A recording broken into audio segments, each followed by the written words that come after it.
លទ្ធផលអ្វីក៏ដោយជាពិសេសខ្ញុំនេះនៅក្នុងវិស័យចលនាទ្រាំអត់អាចជៀសផុតពីការធ្វើរឿងមួយនេះទេបងប្អូនអរគ្នារឿងមួយហ្នឹងគឺសាមញ្ញទេប៉ុន្តែជួយឲ្យការលក់បងប្អូននឹងចំមានការប្រសើរឡើងនឹងអីគេបងប្អូនអរគ្នា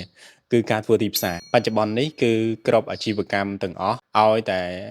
ដើម្បីធ្វើការលក់ឲ្យបានច្រើនគឺចាំបាច់ត្រូវការធ្វើទីផ្សារហើយការធ្វើទីផ្សារហ្នឹងនៅក្នុងអាជីវកម្មឬក៏នៅក្នុងការ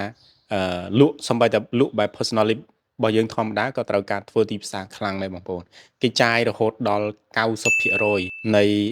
ធម៌ពលទាំងអស់ទៅលើទីផ្សារ90%ហើយប្រតិបត្តិការត្រឹមតែ10ឬក៏